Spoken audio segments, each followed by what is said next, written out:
Word of the day is cheap. What I mean by that? You cannot base a business on something that is cheap. You cannot base it on a product you build cheaply, nor can you allow yourself to be cheap.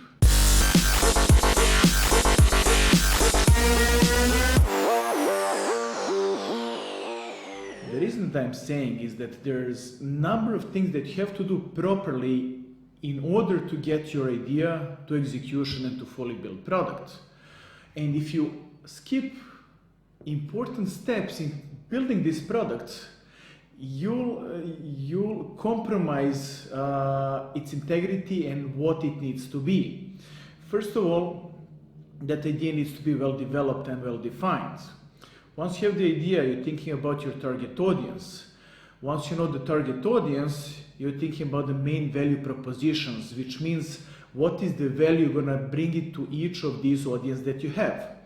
Next thing is that this product needs to be used by a number of different actors from your end. You might be somebody taking care of content, somebody administrating financials or whatnot, somebody having a business intelligence overview of what's happening. So it's a big story, we'll get to that later.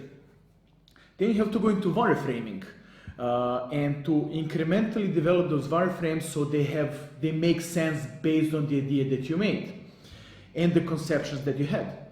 That's basically what's called the concept. Once you have the concept, you need to take those wireframes and everything you've written down so far and have a written explanation of everything, because even though the best representation of a digital product is visual, if you don't put down things in words, you'll miss out on a lot of important details. Once you have that, wireframes need to go to a bit more tightening up, as once you start writing down the functional requirements and you start speaking loud about what you're doing, you'll think of a lot of things that have been missed, so you have to come back and revise. Long story short, you're coming to execution phase, which means, okay, I'm gonna build the product. And best way going forward with the execution is that if you have everything defined, you know what you're building. That's why we go through all these processes, as well as knowing what you're building. But at the end, as you define everything so well, estimates for delivery of this digital product can be made.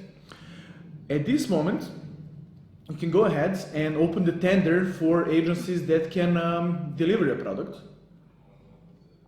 Freelancers, doesn't matter. And my recommendation is that you open the tender to various regions, locally, where you live, anywhere in the Western Europe and in the States, and also India, Pakistan, Middle East, whatever, Eastern Europe. I mean, get the idea of the cost from a lot of different sides, a lot of different perspectives. What you might be very intrigued by is that you might get a better price from a company in London than in Ukraine. It's just how companies, freelancers concept things, and how well they find themselves in the situations they are. Somebody may need less time, somebody may need more time. If somebody needs more time and costs less, while somebody needs less time and costs more, maybe you'll get in the same price level, but it's better to get better quality. So the important thing is that you don't build a product that is cheap, that you don't spend as little money as possible on the product. Actually, spend as little money as possible on the product, but spend the optimum amount of money that you must spend to build that product properly. As if you build it cheap, we're coming back to the word cheap, where I mean being cheap about something. No, spend the money you must spend, but get the best quality out of it that you can afford. If you can afford it, get the best that you can, okay? Being cheap personally is something that it's a difficult thing. I mean, it's really hard to admit to yourself that you're being cheap about something. But everybody who's even like morally totally straight up and is never cheap, everybody gets cheap sometimes, but self-awareness helps us not being cheap in certain situations. But if you're cheap against other people and take advantage of them by being a cheap person, trust me, you'll get it back somehow.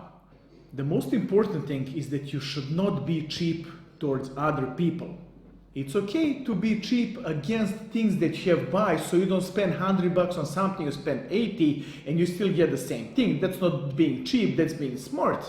But if you're cheap against other people who do a service for you, and when somebody does a service, it's in their natural position to give their best to you, because when you give service to somebody, you're trying to earn somebody's trust so they utilize you more in the future. But if you're cheap against that person, you're insulting them directly. And repercussions are very obvious. So try not to be cheap. If you realize you have been cheap, try to make it up somehow and say, guys, it's a mistake, I'm sorry, do something, but please don't be a cheap person. You can't base your business on being cheap. Unfortunately, there are a lot of businesses based that way, but I hope you're not that kind of person. Hey guys, I really hope I brought you value with this episode of the Digital Product Concepting and Innovation. Go ahead, subscribe, share this, pass it on, and let me know what you think.